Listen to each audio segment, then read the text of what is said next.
ما ضل صاحبكم وما غوى مامو ویڈیو وما وحی یوحى.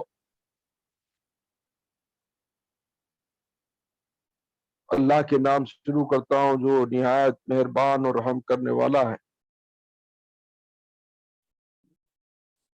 اور اس نجم ستارے کی قسم جب کہ وہ نیچے اترا. ما ضل صاحبکم وما غوا، تمہارے صاحب نہ بھٹکے نہ بے راہ ہوئے. وما ينطق عن الهوى، اور وہ اپنی خواہش سے کچھ نہیں بولتے. ان هو الا وحی یوحى، مگر وہی جو ان کو وحی کے ذریعے بتایا جاتا ہے. صدق اللہ مولانا العلی العظیم وبلغنا رسول الامین الکریم ونحن على ذلك لمن الشاهدين والشاكرين والحمد لله رب العالمين. قال الله عز وجل في القرآن المجيد في شأن حبيبي تعظيما وتكريما إن الله وملائكته يصلون على النبي يا أيها الذين آمنوا صلوا عليه وسلموا تسليما. پڑھو اللهم صل على سيدنا محمد وعلى آل سيدنا محمد وبارك وسلم تسليما كثيرا كثيرا. مامو ویڈیو آن کرو. صدری ویسر لی امری واحلل عقدۃ من لسانی یفقهوا قولی. الحمدللہ رب العالمین، الصلاۃ والسلام علی سید الانبیاء والمرسلین سیدنا شفیعنا حبیبنا نبینا مولانا محمد وعلی آلہ وصحبہ اجمعین.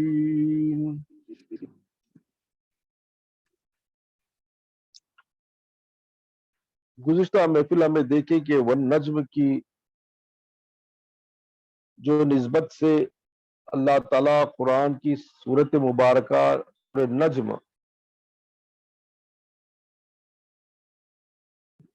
جو نازل ہوئی، نجم سے مراد کہکشاں ہے، ثریا ہے، وہ ستارے ہیں جو آسمان پر اس زمانے میں ڈیزرٹ اور دریاؤں کے سفر میں قطب کی شکل میں، ڈائریکشن کی شکل میں استعمال کرتے تھے لوگ. اور نجم سے مراد بزرگوں نے اور لیا ہے، اس سے مراد حضور پاک صلی اللہ علیہ وسلم کی ذات مقدسہ جو ملأ الاعلیٰ سے زمین پر بندوں کی ہدایت کے لیے اترا. نجم سے مراد قلب نبی صلی اللہ علیہ وسلم بھی مراد لیے، جبکہ اللہ کی وحی ملأ الاعلیٰ سے عرش اعظم سے حضور پاک صلی اللہ علیہ وسلم کے قلب میں اتری. وہ نور تھا ستارے کا، اس سے نسبت لینا بھی یہی ہے. نجم سے مراد الہام بھی ہے جو اللہ تعالیٰ کی طرف سے ہدایت کے راستے قلب پر نازل کر کے بتاتا ہے. اسی طرح بہت سے تعویلات، بہت سارے بزرگوں کے اقوال ہم گزشتہ محفل میں سنے.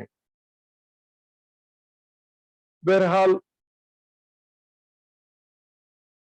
قرآن میں قسم اللہ تعالیٰ نجم کی لینے میں بھی یہ باریکی بات یہ بھی ہے کہ اللہ کی نشانیوں میں کوئی تبدل نہیں ہوتا، یعنی کوئی اپنی مرضی سے نہیں چلتا سوائے اللہ کے حکم سے.